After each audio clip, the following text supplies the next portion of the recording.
We're going to look at a mixture problem now. We have a large tank filled to capacity with 500 gallons of pure water. Brine, that's salt water, containing 2 pounds of salt per gallon is pumped into the tank at a rate of 5 gallons per minute. The solution's mixed really well and then pumped out at the same rate of 5 gallons per minute. We're looking for the number A of T, pounds of salt, in the tank at time T, which means pounds of salt is our variable. I'm generally going to draw a little container here that has water in it.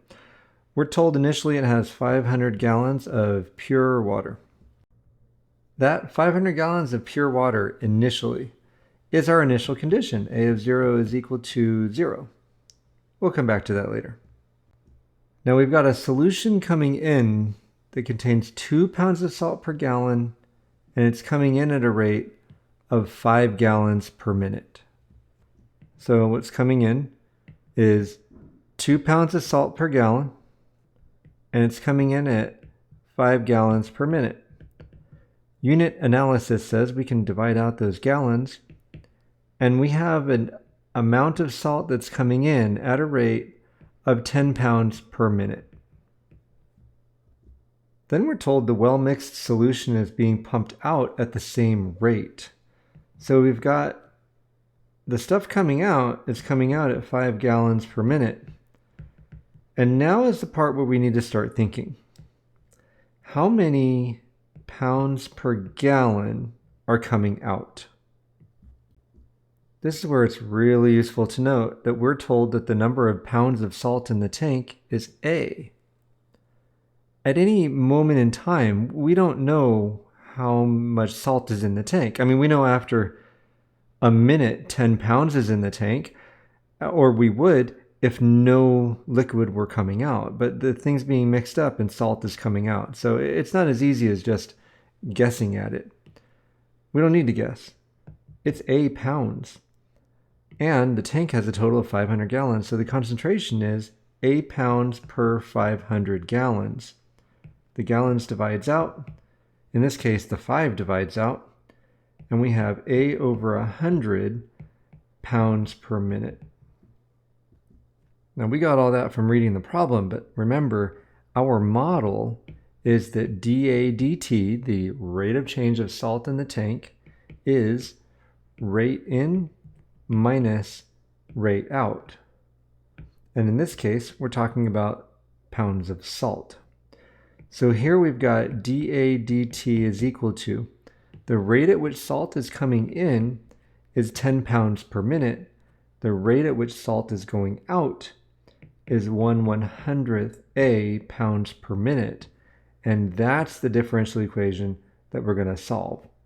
We can throw in the initial condition that A of 0 is equal to 0 and solve the initial value problem, which I'd like for you to do now.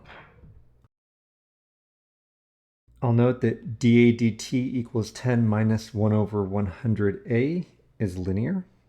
I'm approaching it in that way. We get that mu is equal to T over 100 after adding 1/100th A to both sides. After integrating, we have e to the T over 100A is equal to 1000 e to the T over 100 plus C.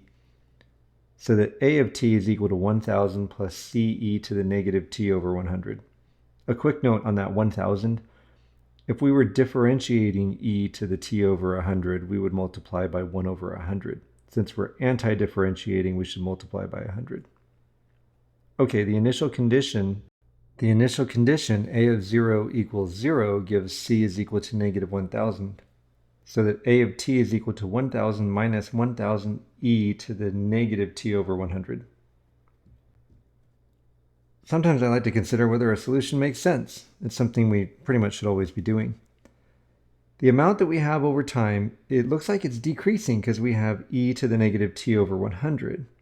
But notice that that's in a term that's being subtracted from 1000. So, in fact, the amount that we're subtracting from 1000 is getting smaller over time.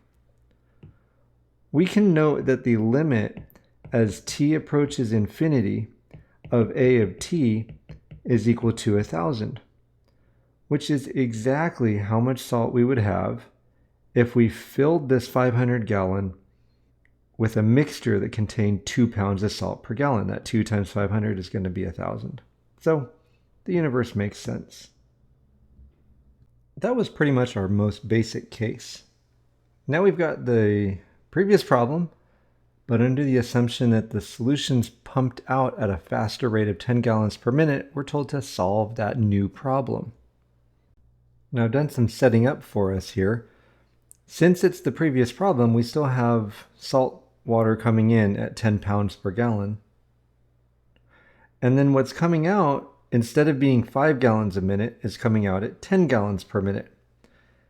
But now that's going to change the volume. If we've got only 5 gallons coming in every minute, but 10 gallons going out every minute, our tank is losing 5 gallons per minute. So when we write down the concentration of the liquid that's leaving, we have our A pounds, but from the 500 gallons, we're losing 5 gallons every minute. So the concentration is A pounds over 500 minus 5T gallons. The gallons divides out, and dividing out the common factors of 5, we have 2A divided by 100 minus T pounds per minute. Our new differential equation is dA dt is equal to the 10 pounds per gallon coming in minus the 2A divided by 100 minus T pounds coming out per minute. We're still under the initial condition A of 0 is equal to 0. Now I'd like you to pause the video and solve this initial value problem. Now I'm going to step back a moment. In the previous example, we had an equation that I said was linear, but it's also separable, it turns out. You could combine these into a single fraction. In this case, we have an equation that is not separable. So linear is the only way to go. After putting this into the standard form, we have dA dt plus 2 over 100 minus t times a is equal to 10. And after doing some calculus and algebra, we see that mu is 1 over 100 minus t, the quantity squared. After multiplying both sides by mu and then integrating, we have 1 over 100 minus t, the quantity squared, times a is equal to 10 over 100 minus t plus c. After isolating a and applying the initial condition that a of 0 is equal to 0, we see that c is equal to negative 1/10, giving us a solution of a of t is equal to 1000 minus 10t minus 1/10 times the quantity of 100 minus t squared. You know, I put a box around that, but I realize I'm not quite done yet. Let's go back to the instructions here, or the question, when is the tank empty? Well, we started with 500 gallons. We're losing 5 gallons per minute. So the tank is empty at t equals 100 minutes. So it would make sense to identify in our model the interval, which is t from 0 to 100. Now I'm willing to call this one done. Our last model is an electrical circuit, and in particular, it is an RC series circuit. That's one that has a resistor and a capacitor. Remember that the model for such a circuit is R dq dt plus 1 over CR is equal to E of t. Further, recall that I is equal to dq dt, which we're going to need for some of the information that we have here.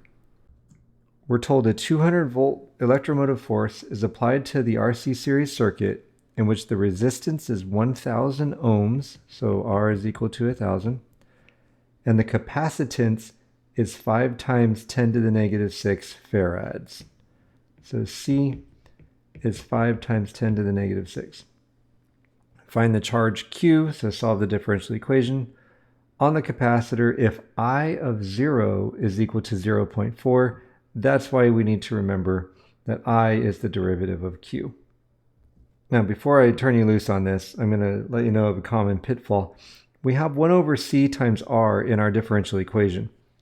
And we know that since c is 5 times 10 to the negative 6, the reciprocal of 10 to the negative 6 is 10 to the 6th. And so sometimes people will say the reciprocal of c is 5 times 10 to the 6th.